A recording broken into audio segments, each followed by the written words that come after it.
और पिछले साल एएस के बीच में हमारे 6 कैडेट उनको जेकेपीएस कैडर मिला और उनकी ट्रेनिंग राजेश शर्मा जी और उनकी मदर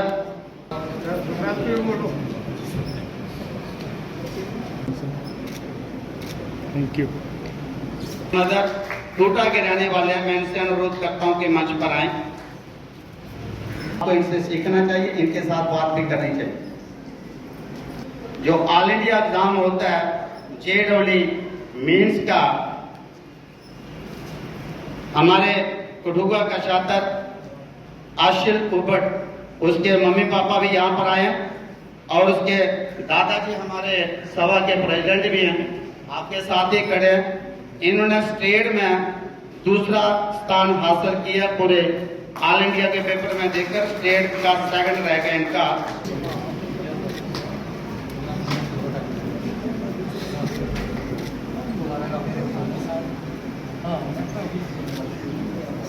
मैं इसके पापा के बारे में बोल दूं, ये और बड़ी मजेदार बात यह है कि ये गवर्नमेंट स्कूल में पढ़ी हुई थी, government high secondary school Buddhi. Anshika Sharma 10th class, percentage 98.6।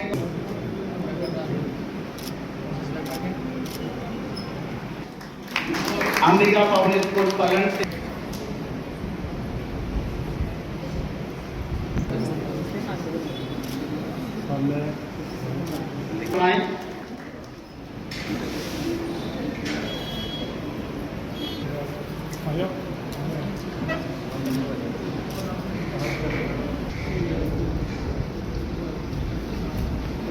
Devanshi Sharma, doctor K Sharma, percentage 98।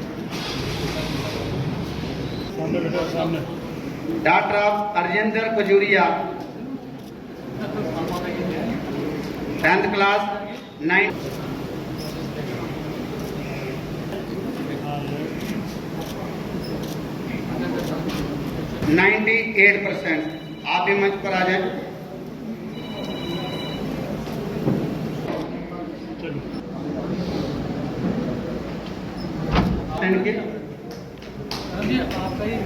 Madam सामने शर्मा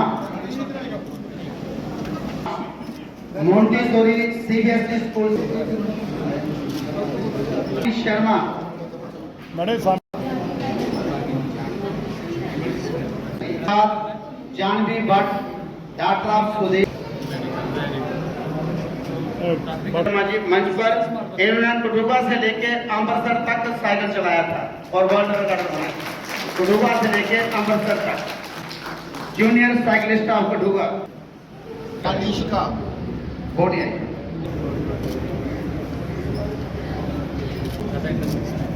किसी का नाम रह गया हो थे अपने बरादरी के, उनको शान। सारे लोग जानते हैं, मैं इससे पहले सांबा में था डिप्टी कमिश्नर।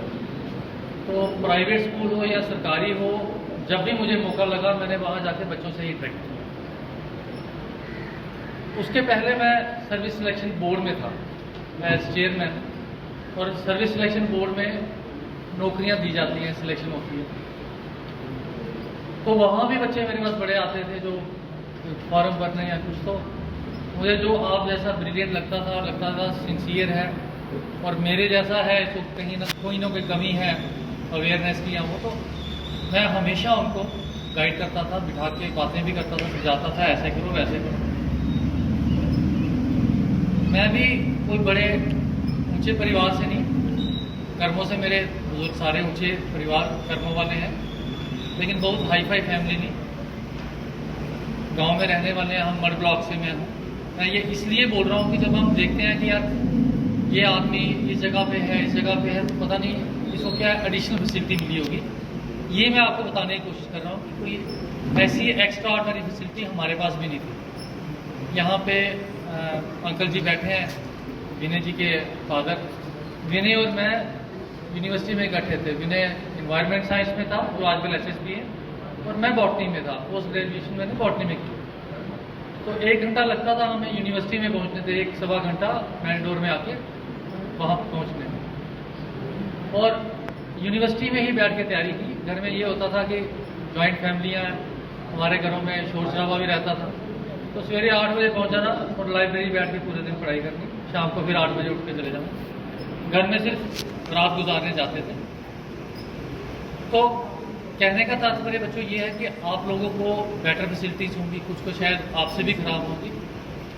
ये कभी नहीं कहना है, सोचना है कि यार आई कांट डू इट। हमारे पास डीमोरलाइज होने के लिए, डिस्करेज होने के लिए बहुत रीजंस हैं। आज बिजली चली गई, आज मम्मी पापा की लड़ाई हो गई, आज शादी में ले गई मम्मी, आज पापा ने डांट दिया, ये रीज़न है। लेकिन आपको अगर कुछ करना है उसका एक ही रीज़न है कि आपने अपना कैरियर बनाया। इस बात की बड़ी खुशी हुई, मेजॉरिटी लड़कियां आई, लेकिन लड़कों से मैं कहूँगा कि तुम लोग पीछे क्यों रह गए, और जो लोग नहीं आए हैं, और मुझे यकीन है जो बच्चियों को हमने यहाँ पे बुलाया उनके भाई कोई नहीं आया यहाँ पे, क्योंकि वो हमें ईगो होता है ना, छोटा भी बच्चा होता है, मेल ईगो तो रहता ही है कि दीदी क्यों आगे ज़्यादा या मेरे से छोटी है क्यों ज़्यादा आगे। मैं चाहूँगा कि लड़के भी अच्छी तरह से मेहनत करें, और लड़कियाँ जो कर रही हैं बहुत अच्छी बात है, क्योंकि आप पे ही डिपेंड करती है सोसाइटी। लेकिन जब मैं बात कर रहा था किसी भी जगह सिलेक्शन की, जैसे बच्चियों ने कहा मुझे इंजीनियरिंग करनी है, किसी ने फॉरेंसिक में जाना है, किसी ने कहा MBBS करनी है। एक सीट चाहिए आपको 100 सीट नहीं चाहिए। डीमोरलाइज होने के लिए नहीं, आपको एक सीट चाहिए। टारगेट रखना है कि मैंने टॉप करना है, and when you Aspire for that you will definitely get it. ऐसी कोई चीज़ नहीं है जो मेहनत से आप नहीं ले सकते, लेकिन दृढ़ संकल्प जरूर करना है, एक डेडिकेशन होनी चाहिए। आप किस लेवल के इंटेलिजेंट हैं ये भी मत पड़ता। इंटेलिजेंस जो है ना उसको कवर करती है हार्ड वर्क, लेकिन आप सुपर इंटेलिजेंट हैं और हार्ड वर्क नहीं करेंगे तो आप कुछ नहीं कर पाएंगे। बच्चे बहुत मेरिटोरियस होते हैं, बहुत नंबर लेते हैं, लेकिन बच्चों याद रखना कंसिस्टेंसी। जिस बच्चे ने आज 98% 10वीं में ली है वो 12th में भी लेगा। सिर्फ नंबर एक यार्ड स्टिक नहीं होती है आपकी काबिलियत, लेकिन आपने 10वीं में किया ना, आपने अपने लिए एक स्टैंडर्ड रख दिया, तो 12वीं में भी लेना है। क्यों लेना है? क्योंकि ये रेशियो मेंटेन करेंगे तो आगे जाके टॉप करना है। आपका ग्राफ कहीं डाउन नहीं होना चाहिए, एंड डोंट गेट डीमोरलाइज कि कहीं आपको कुछ प्रॉब्लम आ गई। एक बच्ची को मैंने कहा भी, वो सरकारी स्कूल में थी, मैंने कहा टीचरों से अपने डाउट क्लियर कर। सरकारी स्कूलों के टीचर जो हैं बड़े पढ़े लिखे होते हैं। अनफॉर्चुनेटली जो सरकारी निज़ाम है वहाँ पे हम लापरवाही करते हैं, लेथार्जी हो जाते हैं। बट वो टीचर बड़े ब्रिलियंट होते हैं, उन टीचरों से पूछो, उनको कंसेप्ट होते हैं।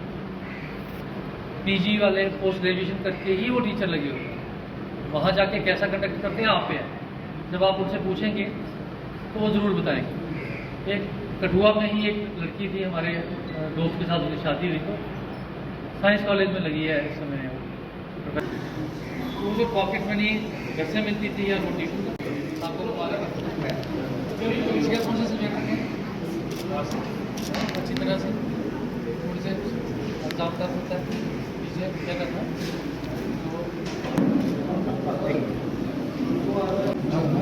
एक मिनट।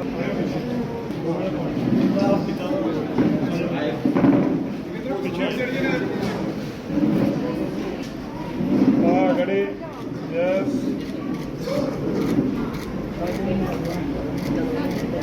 Thank you. आज ब्राह्मण सभा कठुआ ने जो प्रोग्राम ऑर्गेनाइज़ किया, जो मेरिटोरियस बच्चे थे आज जिन्होंने कोई कॉम्पिटिटिव एग्ज़ाम्स में अच्छी ख्याति प्राप्त की है, उनको इन्होंने सम्मानित किया। ये बहुत अच्छा इनिशिएटिव है। होता यूँ है कि जो बाकी बच्चे जिनको सम्मानित नहीं किया जाता है तो उनको भी लगता है यार अगली बार हमने भी ऐसा कुछ करना है, और जो बच्चों ने एफर्ट किया होता है एनकरेजमेंट मिलती है। और जैसा हमारा अवार्ड्स या रिवार्ड्स हम देते हैं तो एक मोटिवेशन रहती है उनको भी, जो उनको दिया जाता है, और जो फ्यूचर में आने वाले हैं उनको भी।